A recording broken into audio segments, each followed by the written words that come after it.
So he has his MSc degree in AI from Liverpool John Murray University and has his PG diploma in AI and ML from IIIT Bangalore. Also, he had Bachelor in Science Physics and Masters in Business Administration. Also, Mr. Dilip Purohit, certified as TOGAF 9.1 Enterprise Architect, and also he had the certificate in architecting Azure solutions, and he's having a professional highlight like he's having a total around 27 years experience in IT industry with 5 years in US, experience of working in US and Nordic countries also. And Mr. Dilip Purohit worked with manufacturing and life science customers on shop floor centric application which were interfaced with the PLC, and he developed Pixhawk based fixed wing and multi rotor drones with cloud integration for telemetry insights. His master's research area includes autonomous quadcopter navigation using a deep reinforcement learning with infrared images as input, and also extensive experience with the AirSim and FlightGate simulator. So, with this long list of achievements, now I would like to call upon Mr. Dilip Purohit, data scientist consultants, who is working at EBTS Thane from Maharashtra. I request you to, I request Mr. Dilip sir to take over the session and deliver the talk on auto encoders and GANs for image and video captioning. Over to you, sir. Sure. Thank you, madam. And good morning to all of you. Let's start with the session. Uh, and what we will do in this session is we'll systematically build our knowledge on the autoencoders, and we'll also cover theory in brief, the concepts in brief, as far as autoencoders and GANs are concerned. Then we will see the implementation. Please remember that this some of these materials are taken from the research papers intentionally, because all of you are in academics, and I'm also a researcher, so we can connect that way. Uh, at the end of the presentation, I have also given links to some of the research papers and some of the uh, reads, the post reads that you can do, so that you can get deeper into the subject and understand the mathematical implementation and the theories behind various implementations. As part of this session, I'm going to take up a model, implementation model of variation or autoencoder for image captioning from one of the research papers. So this is the background of what we are going to cover as part of this workshop. Um, Dr. Rao wanted me to cover the practical aspects of captioning, and to uh, satisfy, what we'll do is we will go through one of the implementation uh, where the captions are generated based on the images. Okay. So we have around now 1 hour, and what we will do is in 45 minutes we will cover the theory and try to go through the implementation. In 15 minutes, we'll reserve around 10 to 15 minutes for question and answer session. If you have any questions in between, please, please to ask those questions so that we can also have a discussions. Uh, Unfortunately, the time is short and the subject is very interesting, but we will have whatever small discussions we can do. Of course, as part of the post read, as I said, I have given pointers, and you can go through those research papers, and we can have the discussions after this workshops also. So let me share my screen. Let me know if you are able to see my screen. Revati madam, can you see my screen? Yes, sir. Yes, sir. You can. present your screen, sir. Not able to see right now. One Okay, second. just one second. Okay, present it.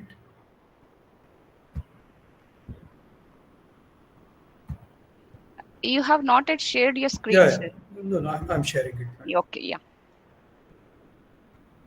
Okay. Can you see my screen now? Yes, sir. You can continue the session, sir. Oh, thank you. Okay. So image captioning is a very, very interesting topic. Uh, and why image captioning is done using some of these automated techniques? It's because uh, manual image captioning is a very, very tedious task. In case of large amount of images or in case of videos, uh, if you want to do manual image captioning, then you have to go through each image or you have to go through the video, understand the content, and then create a story around that content, and then add that content to either image or to the video. And it becomes very, very difficult task. And so that's why some of these techniques are developed where to see whether this particular task can be automated. And so there are two methods to do it. One is the semantic concept where the tags are used to create image captioning, and the second is the attention-based model, which we are going to cover today as part of this discussion, and where the caption attention map is extracted from the image and from the uh, caption, which is given as input to train the model. So we are going to cover these two concepts. As part of the training for image captioning, a data set of image caption set is created. And again, you can, as you know, that creating this kind of data set is a very, very difficult task, very, very labor intensive task. But some of those data sets are available, fortunately, for us, at least, to uh, uh, test our implementation or do a research work.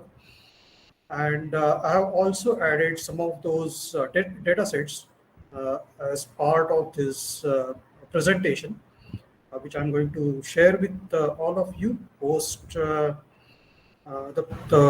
workshop. So you can then go to those data sets, understand what is there, and what all are the contents of those data sets. There are a few good papers which are written as part of creating those data sets. So you can go through those research papers as well. Now, we are going to cover autoencoder and uh, GANs uh, for image caption. And as you know, the deep learning methods like RNN and CNNs are part of construction of GANs and autoencoders. So we are going to also see some of those aspects as part of this workshop. Now the so we will first start with CNN and caption. It's a very simple way of conducting captioning for an image. It's a supervised training process. So you have you can create your own model, or you can use transfer learning, and you can use the pre-trained models like ResNet or Inception or GoogleNet, and you can extract features uh, from the image, and then there is an associated uh,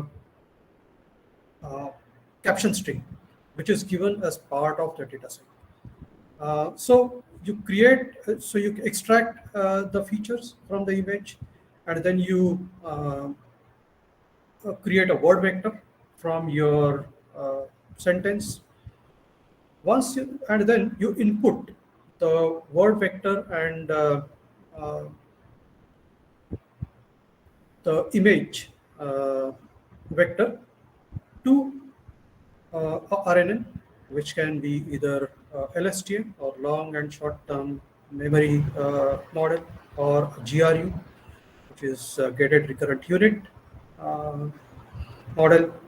And then, as part of this architecture, the outcome is the caption. So you can see here that there are two methods which are used, uh, constructing a model or using transfer learning. And then one example is given here, uh, where a man with a straw hat is, that image is inputted. And then as part of the training, the uh, recurrent network gives out the caption as caption. Okay.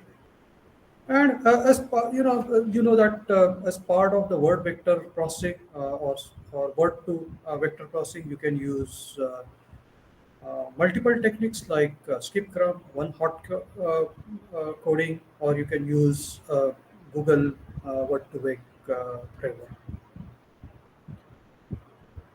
Then there is autoencoder. And what is autoencoder? Autoencoder is uh, it learns a distribution of a variable in a latent space. Okay, so we'll inspect what is latent space, and what exactly the autoencoder does. So these these are the, just give me a second, I'll just turn on the laser pointer. So this is the network, okay, and you can visualize this network as a construction of a deep neural network, maybe. Okay, the input is the data X, and then the this input, that input can be an image or can be words, depending on what you are trying to process. In our case, it's image, and then this image is then processed through the network, and then uh, the network layers, go on. Uh, I would say compressing the input, and then as part of the hidden layer, this is the hidden layer, and this is the bottleneck. Uh, Third, uh, input data is compressed in the form of I would say output from this latent sorry, output from this hidden layer, and that output is Z, and that is the latent space that we are going to uh, work on. Now you can compare this compression of data and dimensions as principal component analysis. That's the good analogy, where the data from higher dimensions is compressed to lower dimensions, and so that data is easier to uh, work with. Working with data in 4 dimensions or 5 dimensions in the form of tensors is very difficult. But if you are able to compress that data into 2 dimensions, then it's very easy to manipulate. So this is what exactly is done as part of encoder, and you can see that encoder has a functions phi, uh, which uh, which is learned to encode the input data to the latent space. And then there is a function psi, which is learned to decode that data or that latent space to again reconstruct uh, uh, input. So this is what the encoder is all about. So how the loss is then managed, calculated. The loss is calculated as the difference between the output and input. So this model is trained continuously to make sure that this loss is minimized. And in a process, the what this network learns is the distribution of data in input X. Okay. So this is what the autoencoder is all about. Any questions here?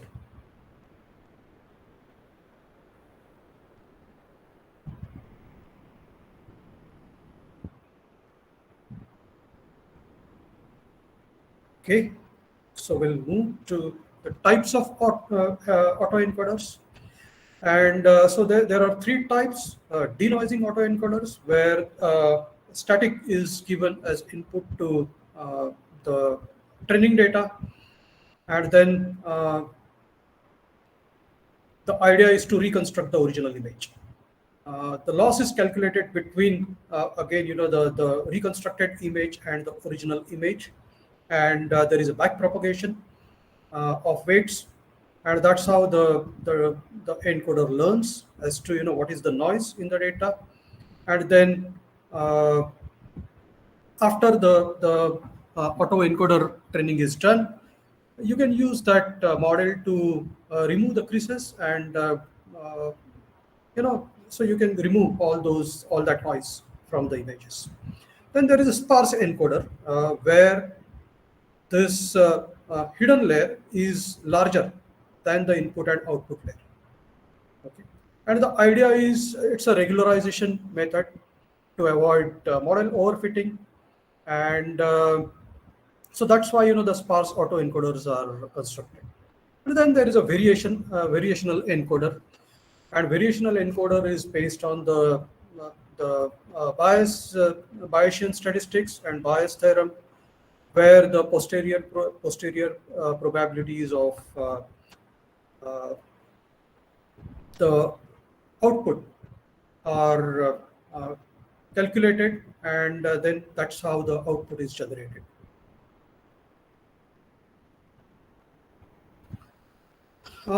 Then there is a variational encoder. We'll talk a little bit more about variational encoder.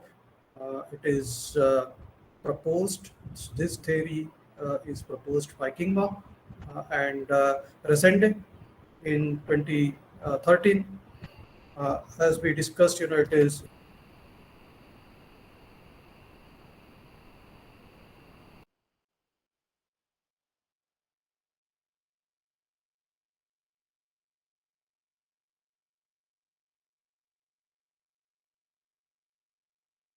and the regeneration efforts, and they are used extensively in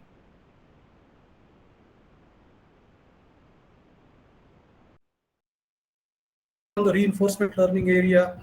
And as I was preparing for this workshop, I myself found that the autoencoders are, I can use autoencoders in some of the reinforcement learning problems that I'm working on. Then it allows random sampling of latent states. So you can do a random sampling of the output from the hidden layer, and which results in creation of multiple or varied captures. Uh, so variational autoencoders. Sorry for the error here. It's not encoders, but it's autoencoders. Uh, and what they understand is they understand the learning pattern in edges angles in the image. I'm sure you have worked on some of the saliency map of in the image processing, and saliency map gives you a very a salient features of an image, uh, and it actually delineates that particular area in the image which is salient. The variational autoencoders help in actually understanding the patterns, whether it's age, whether it's angle, and that is something which is very important in case of Reinforcement learning, I can relate back to reinforcement learning, where I can see that I can use this particular feature, and uh, as you know, the reinforcement learning is also used as part of robotics. So I can see that there's the variational on autoencoders can be used as part of robotics and in case of autonomous navigation. Um, we have talked about autoencoders, and these networks, encoder and decoder networks, you can implement these two networks as a handcrafted networks, or you can also use deep learning libraries from Keras or TensorFlow. In our demonstration, we are going to use uh, the TensorFlow, and so we'll see that demonstration. This is a little theory around variational autoencoder, and again, I have given a pointer to the papers, and I have given a base paper on the variational autoencoder. You can go through that paper, and you can go through a complete mathematical formulation of the autoencoder. But what is important here is to understand a concept around the divergence or pullback linear divergence, and why this divergence is calculated. It's because you want to understand uh, how how the posterior or the distribution which is predicted by decoder is uh, related to or compared with the distribution which is there for input. Okay. So that this Kullback Leibler divergence is something which is used to calculate the loss in case of variational autoencoder. If the distributions which are predicted by decoder and which is there as part of input is same, then this divergence is zero. If they are different, then the divergence is positive. So what you want to do is you want to make sure that this the distributions you are creating, the decoder is creating the same distribution as input image, the distribution of the input image, and you want to train the autoencoder in such a way that these two distributions are matched. Okay. Any questions on this, on the variational autoencoders?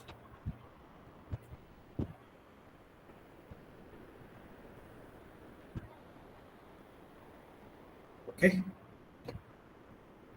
So we'll move on, and we'll move to generative adversarial networks, which is a hot topic now, and it is used very extensively in data preparations.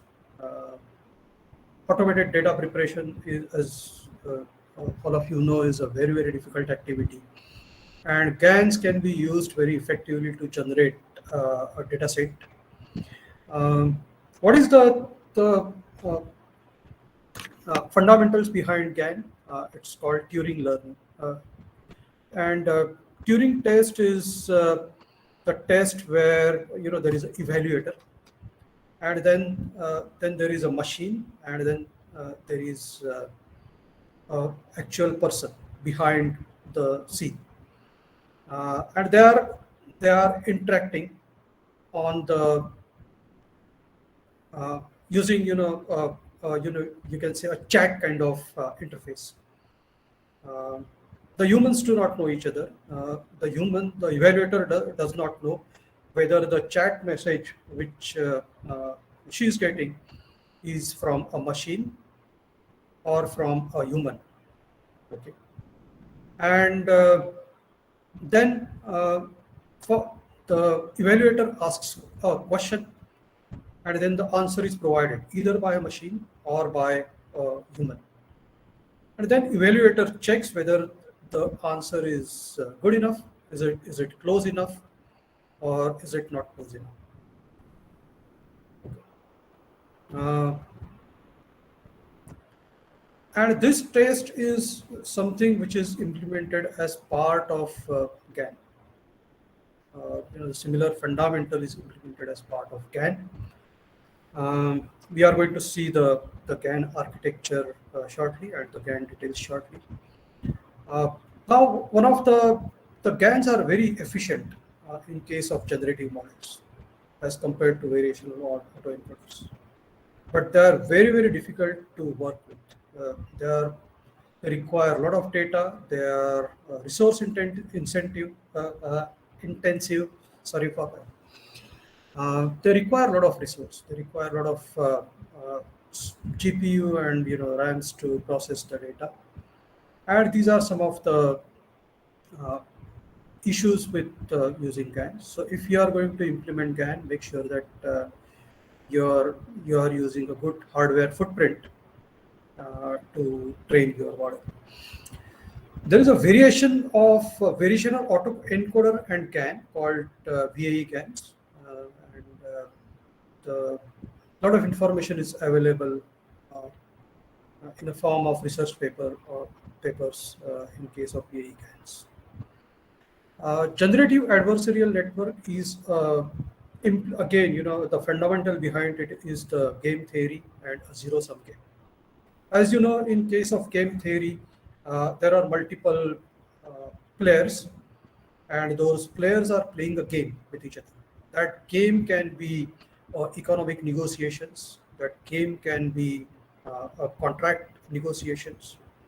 The negotiations between two countries. So, for example, we had uh, issues on our borders, and there are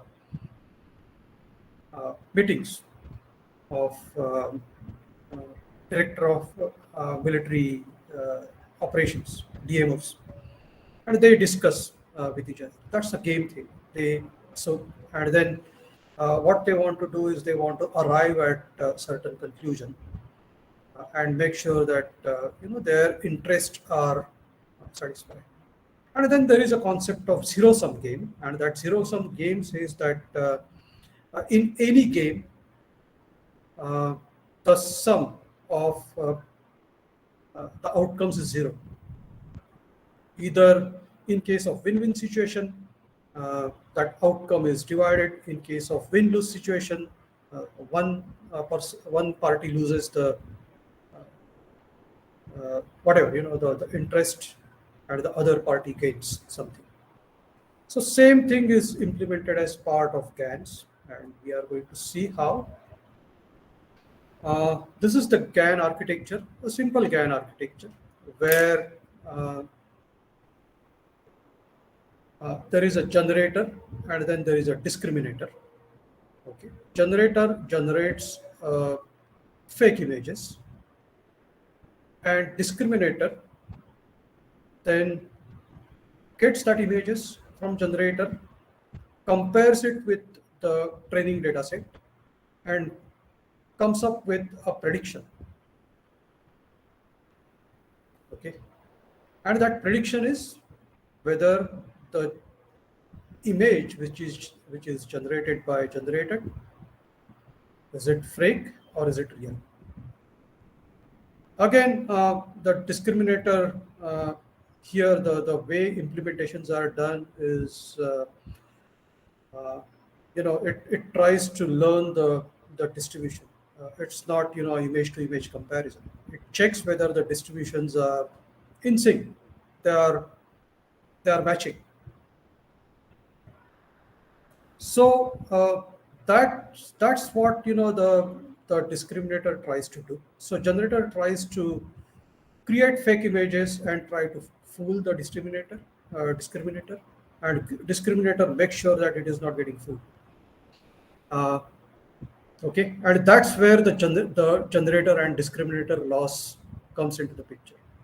If the generated image, if the discriminator is not getting fooled because it is able to identify that a particular image is a fake image, then the discriminator loss goes down.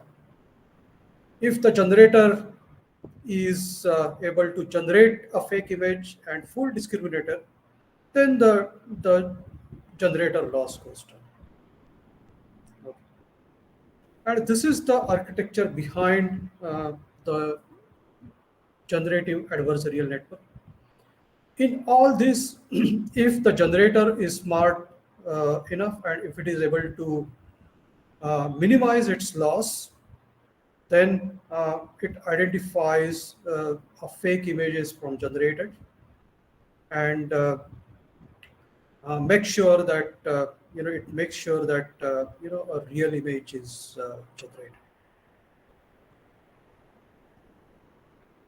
Okay, or near real images generated from this. So this is what is the architecture of GAN, and this is the theory behind it. This is the min-max loss function. There are other loss functions in GAN, but we want to just uh, discuss the concept, and that's why I have chosen a very simple loss function for us to understand.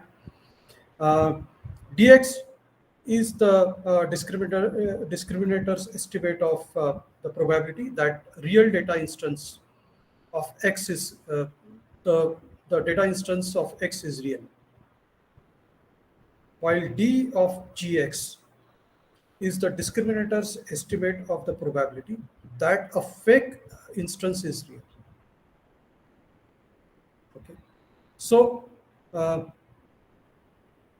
this term says that how whether the real samples are classified as real, and this term says that whether the generated samples are realistic. Generator wants to minimize this term while and maximize this term. Okay, while the discriminator want to minimize this term and maximize this term, and that's where you can see this graph. During the process, the discriminator, if the discriminator gets smarter and smarter, then equilibrium of the losses is achieved, and it is called Nash equilibrium. Again, Nash equilibrium is from game theory. It is invented by or conceptualized by Sir John Nash.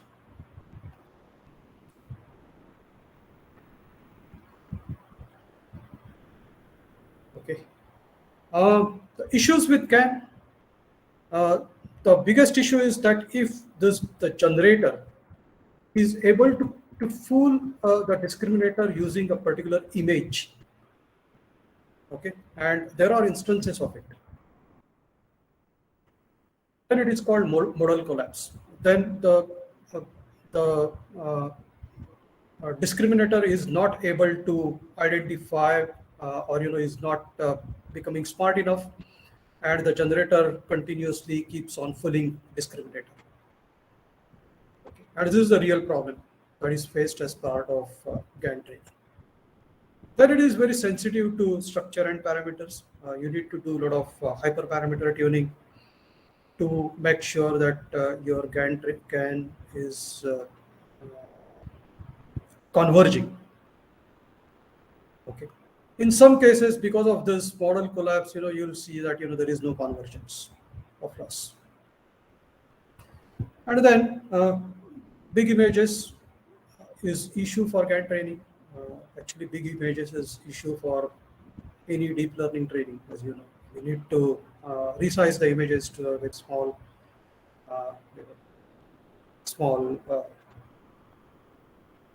dimensions. And of course, it is very competitive intensive. If you want to train GAN, then you need to make sure that you are having a lot of infrastructural resources, CPU, GPU, and memory resources. Then let's talk about the image captioning using variational autoencoder. You know that, I mean, as part of the input, the data set of image caption pair is used. Then, as part of variational on the implementation of variational autoencoder uses LSTM or GRU. We are going to see the GRU implementation as part of encoder autoencoder implementation in our demonstration. And we are going to talk about caption attention map, which is proposed by one of the researcher. And we are going to see how that caption attention map is used, how it is constructed. Uh, and uh, this particular discussion, I think, will solidify the concept, solidify the foundation for you to do more research, or to conduct more research, to use some of the other areas. So for example, in case of variational autoencoder, instead of using autoencoder, you can use GAN, uh, and still work with caption attention map. That is possible. Um, so what is caption attention map? Caption attention map is a vector which represents how much a corresponding part of image is related to a sentence. And we are going to see that, how it is achieved. We are going to see that. We are going to touch upon some of the mathematics of it also. Uh, the CAMS, so essentially CAMS, or caption attention map, creates a, I would say, a space which represents uh, the area in the image which is represented by the caption which is inputted as part of the dataset, or as part of uh, the input image and caption.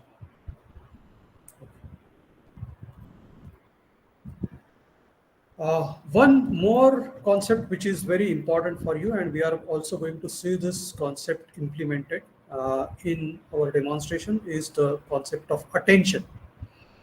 Uh, the attention mechanism is it is introduced by Pedano in 2014. It highlights uh, the salient part of the image to extract, or to come up with a caption. So this salient part is identified as part of input image, and then after this particular salient part is identified, a caption is created around this attention or salient part. Uh, so you can see some of the uh, examples here. Here, the attention is on frisbee, and the caption is a woman is throwing a frisbee in a park. Here, as you can see, as part of the processing, the attention is on dog, and the caption is created around dog.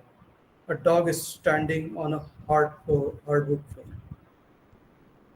Similarly, in case of the stop sign, and in case of our demonstration, this attention mechanism is actually coded using TensorFlow. But Keras provides you the attention module as part of its implementation. So if you are using Keras, it will make your life much easier when it comes to implementing some of these concepts. Excuse me.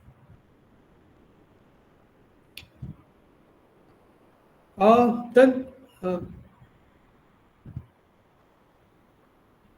so we are going to talk about now, some of the extracts or the paper on the variational autoencoder based multiple image captioning using caption attention map. So this researcher has came up with a novel idea of using caption attention map to as an input to decoder to come up with the captions. So how the caption attention map is extracted, and this is again a concept. Okay, you can have your own way of uh, implementing. But I thought this particular caption attention map is something which will give you a very good insight into the internals uh, of how the captions are generated. So how the attention map is extracted, there is an image and a transfer learning is used using ResNet, and the features are extracted. Those features are then inputted, uh, given as input to the RNN and also to the attention module. Again, as I said, this attention module can be implemented using Keras or can be implemented, uh, can be handcrafted as it is done in our demonstration script. Then here the LSTM is also given the words, the series of words from the caption, which is attached to a particular image. Okay, uh, and then what is the outcome? The outcome is there are two parameters which are very important for our discussion. One is the alpha, and the other is beta. Okay, and the alpha shows the relevance of the image area. So here, yeah, so one of the thing which I have not mentioned is that this image is divided into the k areas. So you can have say a 7x7 or 8x8 uh, split of this image, and there's then each of uh, that uh, I would say element is given to ResNet where the features are extracted. Okay. So here you'll see, all those elements also as part of the input to the LSTM and the words. And both these informations are processed. And then again, there is a attention module which also provides you indication of, whether a particular attention is something which is worth looking at, whether this attention really describes the word, and then alpha and beta are calculated, are given out as part of the output.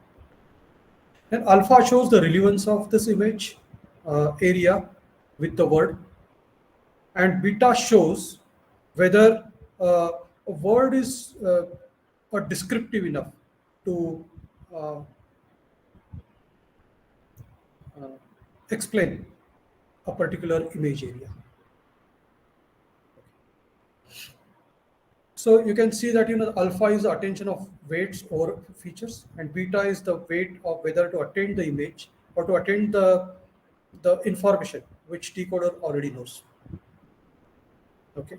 So during the training, the decoder is trained, and the weights are back propagated. So there is a forward propagation and back propagation of weights, and this model also keeps on learning, right?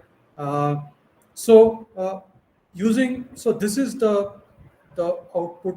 So this is the extract of that learning, and then based on the attention and this learning, then it is decided. This attention module decides whether this particular image area is something which is worth looking at. Is there any question on this?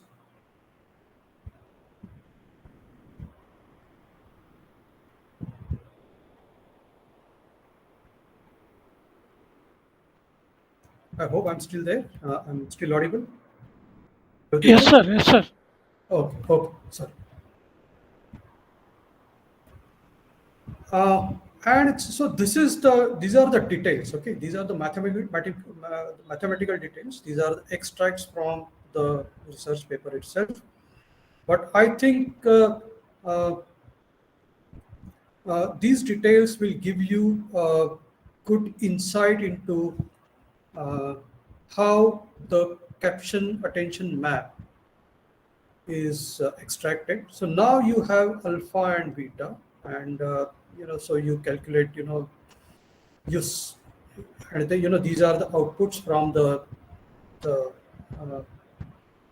RNN and attention module attached to it, and how you then calculate capture attention map. Capture attention map is calculated as a multiplication of, of course, the matrix is calculated as capture attention map, and it gives you the area in the image which is explained by the caption.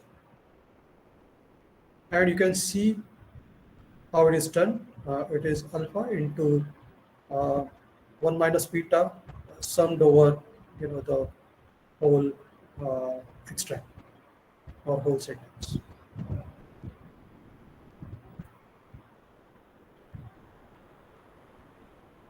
Okay. Any questions? If you have any questions, can you just pause here for a few seconds?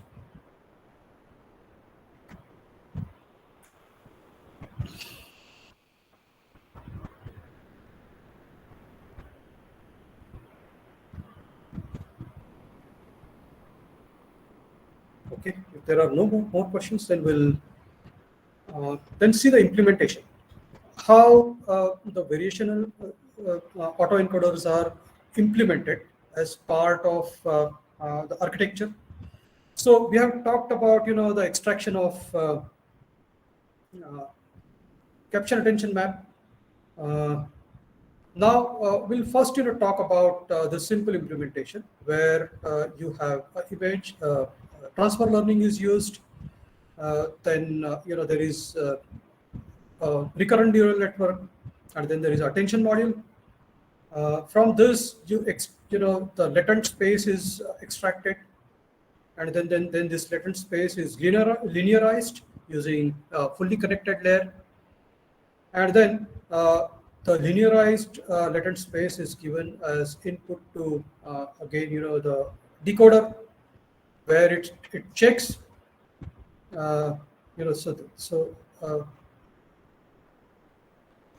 it uses, the decoder functionality to come up with the captions or predicted captions. Okay, so this is a very simple implementation. Here, this particular researcher has demonstrated that if you replace the hidden layer representation from a recurrent neural network with the capture attention map, then you get much better output. The results are much better if the capture attention map is used. But again, this is the encoder and decoder, and the variational autoencoder. So this is the architecture of variational autoencoder which is used to implement. Instead of this hidden space, they have used CAN or capture attention map as input. Okay, any questions on this?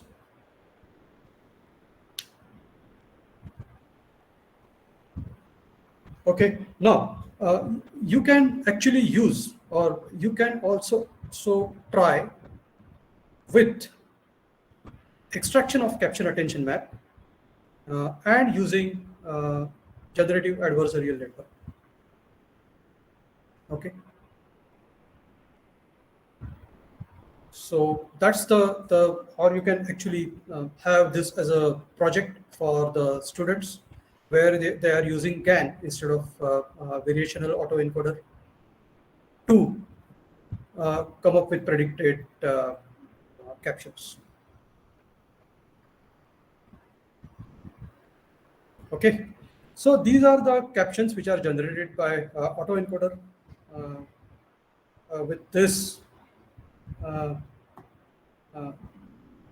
model, and you can see the kind of captions which are generated. Okay, you can see the attention map, caption attention map, and the captions which are generated. They are pretty good.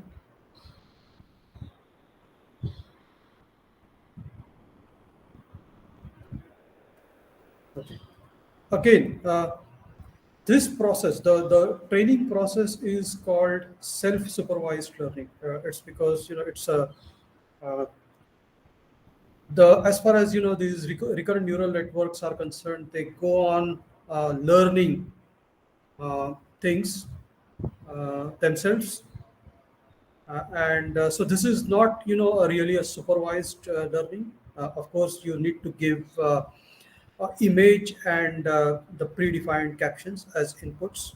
But what is important is, or what happens here is that these uh, the model itself learns, uh, and then it starts predicting the captions. So that's why there's the autoencoders are called, or the learning for autoencoders is called self-supervised learnings instead of supervised learning, or self-learning, you can say. Okay, so now how do you do the video captioning? Video captioning is just an extension of these concepts. Uh, Again, video captioning is very resource intensive. You need to have very good resources, infrastructural resources to actually uh, use the videos as input, and train the train the network for video captioning. But internally, if you see, the process is very simple.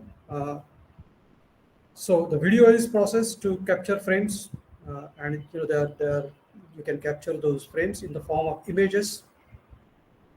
Those images are then processed. Uh, you can use caption attention map. You can extract caption attention map or any other techniques which are there, which are uh, proposed by researchers. And there are so many research papers. If you see the research papers which I have given you, uh, then in the citations you'll see a lot of other work which is done by other researchers. And if you have time, you can go through some of those research papers, and then use the frames and extract captions, and you can also create a storyline around it. You can then add that or add those captions or storyline again back to video. But all this process is pretty resource intensive, and uh, at least my uh, suggestion to you is, if you are going to suggest as a maybe a B Tech project or BE project, then limit that project to image captioning instead of going to video captioning, because video captioning becomes a very resource intensive task. Whether it's simple or complex, though it's not very complex task. There are libraries available to process the videos and extract images from it. You can do a sampling of those images, and then all these further things can be done very easily. Processing the video itself is very resource intensive, so that's why this suggestion. Then these are some of the links to the important data sets for where you can see uh, the images and the captions which are prepared. So you can use one of these data set to have, which you can use one of these data sets in your project. Okay. So any questions so far?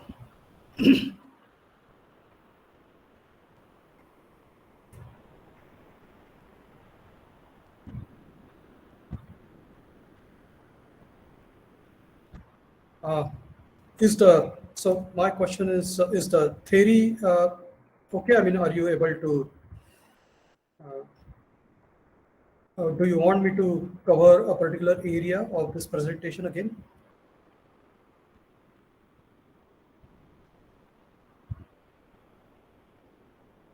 Rao sir, Revati madam. Yes, sir.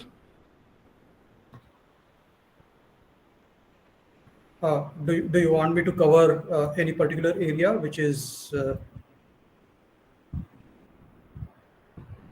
where you want where the concept is not clear, or where you want me to cover the concept again? Participants, you can any ask questions, any questions?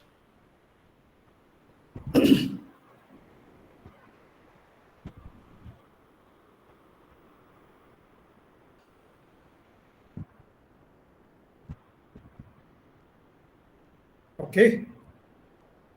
So now what we will do is we'll uh, go through a small demonstration, and that small demo. I have taken this code from the TensorFlow.org.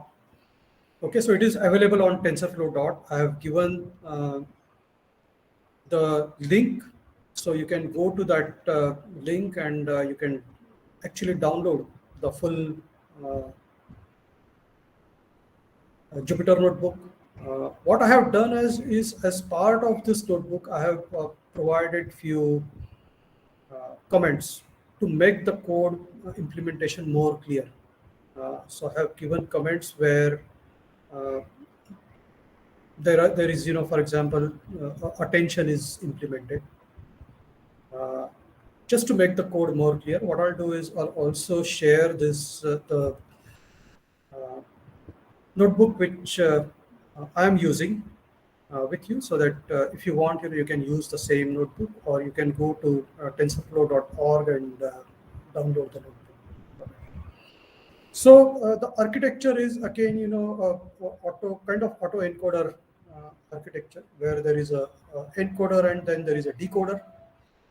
This part is encoder, where uh, there is an image. Again, we are using Microsoft Cocoa captioning dataset here.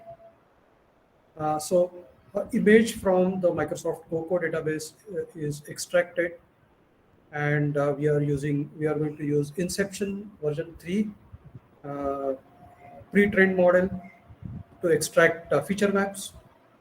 Uh, those all these feature maps are actually stored in the form of NumPy files. Okay, and the feature maps are stored in terms of NumPy files because there is a limit on the there is a memory limit on Google Collabnet. But if you are using your own laptop, or if you are using the institutional server with good RAM and good GPU, then you can change that code, and you can do all that processing in memory. Then those files are then sampled. Of course, as part of the captioning, the captions are turned into the vectors. Then it is given both these things, the feature map and the caption vectors are given as input to LSTM. We are going to use, so here it is given LSTM, but in actual implementation, they are using GRU. And then the output is the predicted caption. Okay. But before starting with the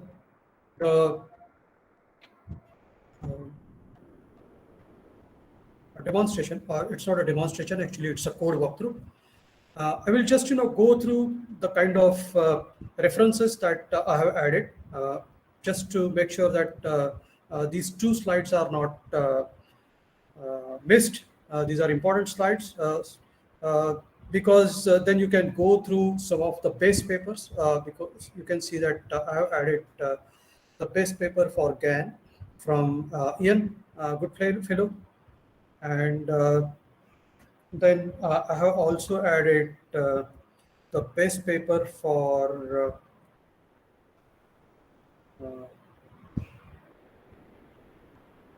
there's a base paper from King Ma also. Yes, yeah, this one. So these two base papers are uh, listed first because if you want to build up your knowledge in this particular area, then I would very strongly suggest you to go through these two base papers first, understand the foundation, so that once this foundation is clear, then I think it will not be very difficult for you to uh, go through specific implementations which are proposed by various researchers. Okay, and then I have also given a link to a TensorFlow uh, image captioning page. Okay, and where you can see the uh, I think from this page you can download uh, the notebook, and also you can also refer to the paper, which is I have added that paper also as part.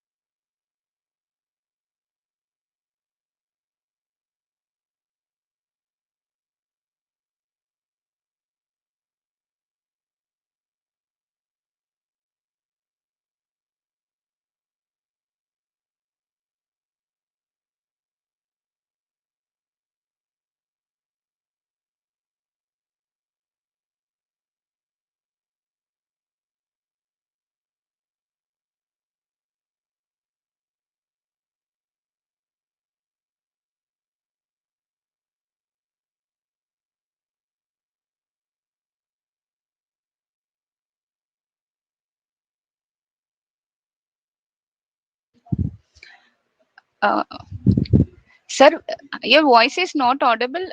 Dilip, sir.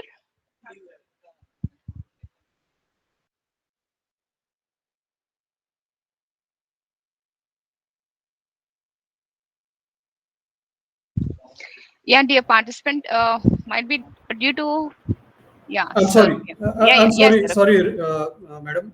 Yes, sir. Where did you lose me? Have you lost me for a long time, or? No, no, no, sir. Just few minutes back only. We are unable to hear your voice, sir. Maybe due Okay, to but bad internet or. no, no. Actually, it was a disconnect from my side. Okay, sir. Okay. Okay. But where did you lose me? I was talking about the research papers, and did you lose me at that time? Yeah, I you're think. talking about research papers, Okay. Okay. Good. references, sorry. Okay. Okay. Good. Sounds good. Thank you. Yeah. So let me know once if you see my screen so that we can continue. Yes, sir. Yes. Okay, thank you. Okay, so any questions? I'm not sure whether I have talked about this particular slide. Have I talked about this particular slide? Or have you lost me? I mean, I really apologize. There was a disconnect. So I'll just cover again. A very important point. So the demo which I'm going to give, I have given a link here. Madam, can you hear? Yes, sir. Okay, and you can see my video also, right? No, sir. We are. Can you see my video now? Are you presenting any video, sir? Yes. Now, can you see my video now? Yeah, yeah. Okay, thanks. Thanks. So let's cover, the image. So this particular slide. Are you able to see my slide now? Yes, sir. References Okay. and the future reads. Okay. All right. Thanks. Um, so whatever I'm going to demonstrate, this is the link. You can go to this area to the TensorFlow portal, and you can download that notebook. Okay, which I'm going to show you. You can also to go through the paper. Uh, what you can do is you can, before downloading the notebook, you can go through the paper and then go through the code so that you can better understand the code. Okay. Um, so we'll go through the demo very quickly because we have only 15 minutes now before we end our session.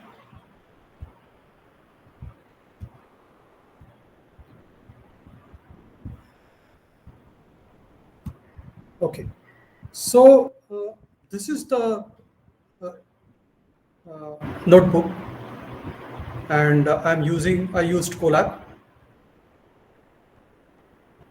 Revati madam, can you see my screen? Yes, sir. Visible, sir. Oh, You okay. have Yeah, played some sure. image, no? Yeah. Yes. So we are going to go through how this particular architecture is implemented. Okay, and this is what is implemented as part of this code. Uh, I will not go through the details like how the batch is prepared and all that, but just point to areas in the script where the model is developed, or where the attention mechanism is encoded, and then afterwards you can go through the paper and you can go through the same code to understand how it is implemented in detail. Okay, we have a very short time now, but what this demonstration is going to also show you is the effectiveness of the training. Uh, we are going to use only 20 episodes to train this model, and you can see the kind of captions which are predicted by the model, and it shows that more training will be required if you want uh, refine the captions. If you want captions to be more accurate, again, accurate is a very subjective term here. It's because two persons will create a very different captions based on what they see in the image. But again, here, uh, the important part of this implementation is that the attention is encoded, uh, and uh, GRU, or get it recurrent unit, is used as part of uh, the caption prediction recurrent neural network. Okay, so we'll go through the code very quickly. I'll just skip some of the very obvious areas. We are going to use Microsoft Cocoa dataset. The Cocoa dataset is available on site. So if you execute this code using Colab, um, then the dataset is downloaded from the, uh, the Cocoa dataset repository to your Colab storage. If you are using your laptop, then you need to be very patient, because then it will download around 13 GB dataset on your laptop.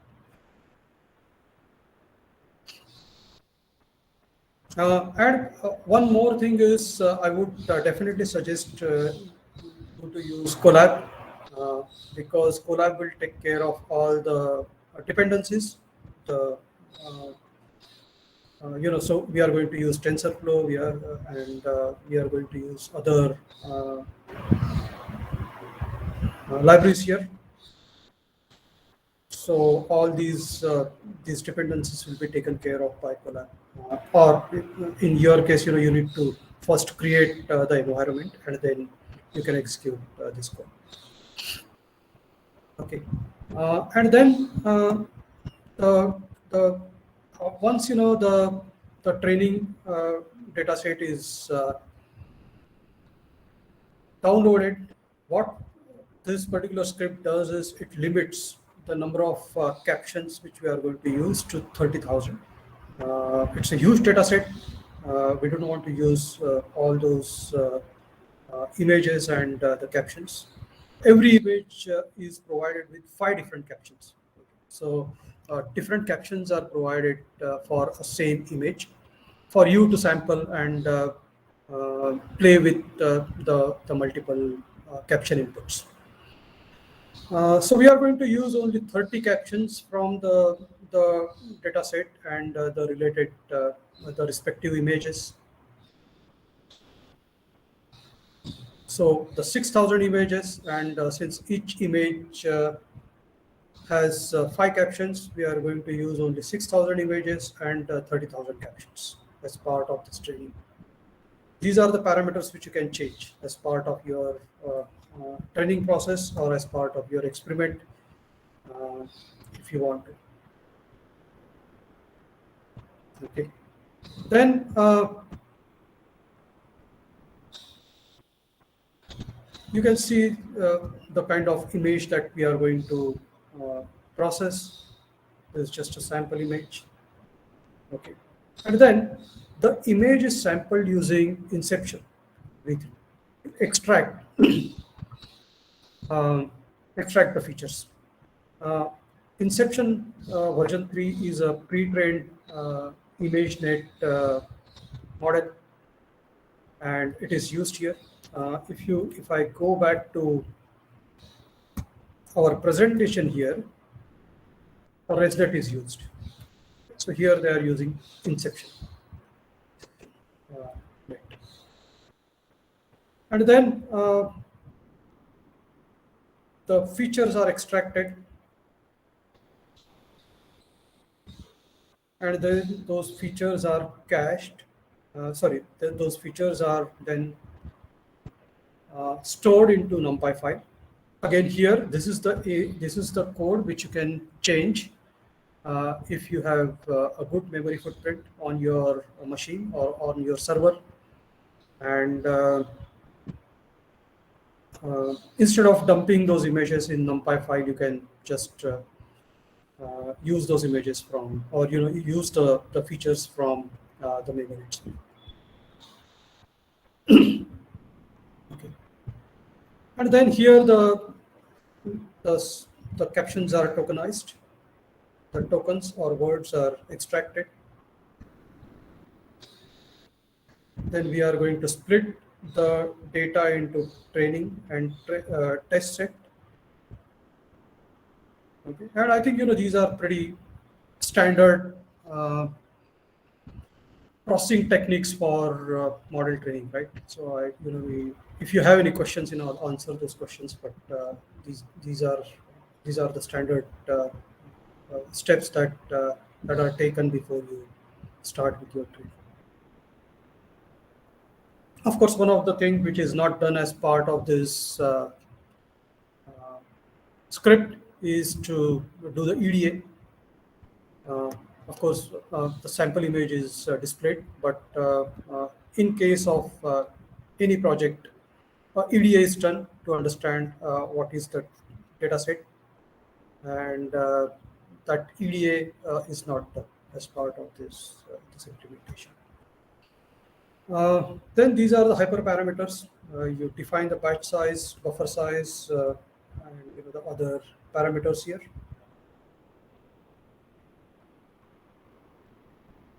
Okay.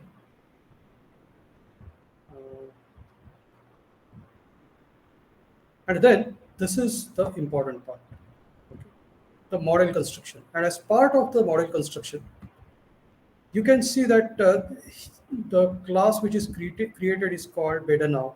Attention, BetaNow, because he is the person who and I'll go back to my presentation so that we are correlating the things. Uh, the attention concept is conceptualized by Dmitry Pedanov. So, as part of the attention, so this is how the attention is implemented here. It is handcrafted. Uh, this is how the weights are uh, managed. This is the attention layer. This is the layer which is constructed from weights to provide uh, attention or to provide an indication of attention for a particular image area. And then you can see the implementation of encoder. And then this is the implementation of decoder. So in case of encoder, we are just using the features and flattening them. In case of decoder, we are going to use the GRU. So if I go back, yeah. So here, this is encoder part, and this is the decoder part. Okay. So encoder, here we are doing a flattening as it is implemented. The image features are stored as the features are extracted in a batch from those NumPy files. Here we are constructing our decoder, and you can see the GRU or weighted recurrent unit is used for the implementation, and a Pedanov or the attention module is attached to it. Okay, and the outputs are the I will come to that. Okay. And then the outputs are the captions, or the words which are predicted by encoder. Here, the encoder and decoder model is initialized. We are using ATAL as optimizer. Again, here this is a hyperparameter.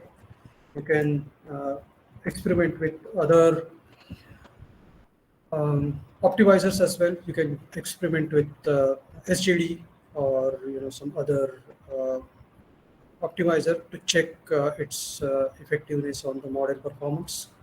And then a cross entropy categorical loss is calculated as part of loss tracking. The checkpoints are uh,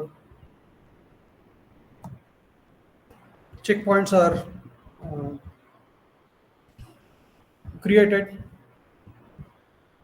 okay, to track the loss.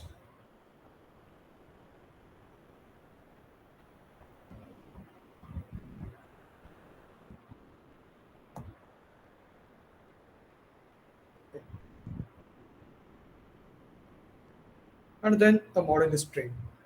Okay, so as part of the training, you can see that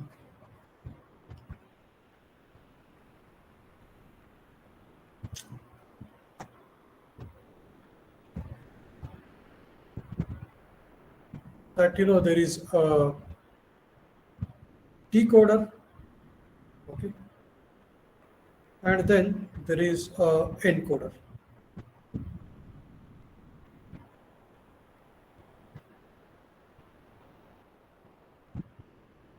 Sorry, encoder and a decoder.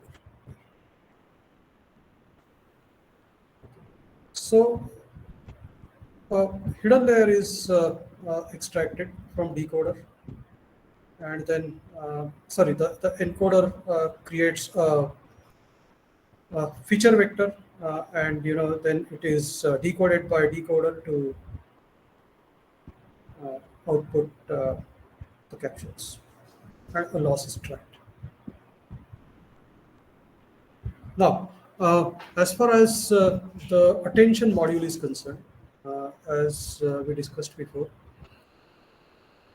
do provide the attention module as part of its implementation. Use that attention module instead of actually handcrafting it. And then the actual training, we are going to use only 20 epochs here. You can see that the loss is the overall model loss is decreasing over epochs, and a caption.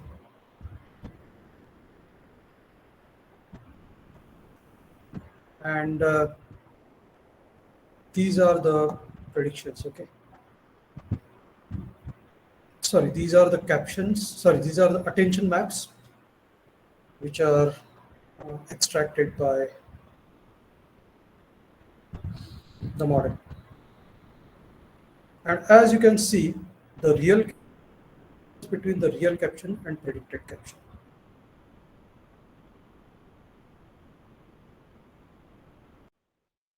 Hello, can you hear?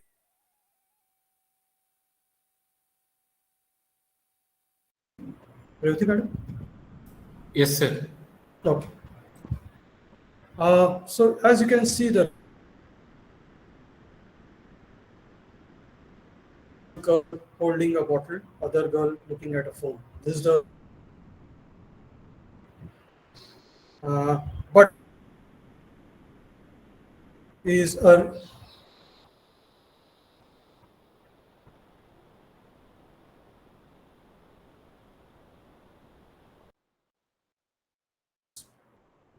okay. So it means that it is not predicting a caption which is good enough, and you can also see the attention maps. So this is a person, and the attention map and the correlation to the word.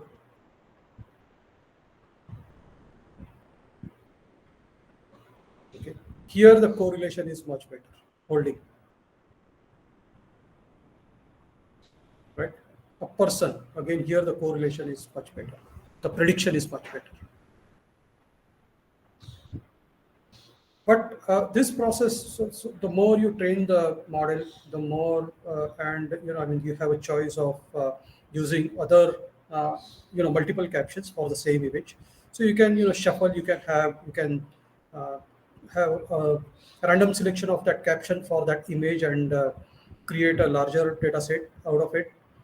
And that way, you can then create a much better trained model with longer uh, training maybe. Now here, a model is evaluated based on the image which is not part of a data set. Okay. So you can see here the caption which is generated or predicted. Here it says that a surfer is riding a set of riding a surfboard. Again, here you can see that the caption is not correct, syntactically. So there is more work to be done. But what you can see is the attention map and the caption. You can see here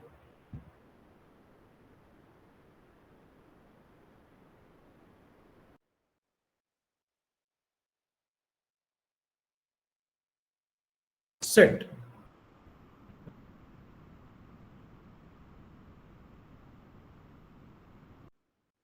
A good correlation. Surfboard is perfectly identified. Okay. So what this shows is that this model needs to be trained more, and more maybe, what we are talking about here, again, just uh, to give you additional insights, is description around. Not sure whether you are going to go through the AI, but this is, and these are the outputs, and we want to explain as to why output is the way it is, why it is not, it has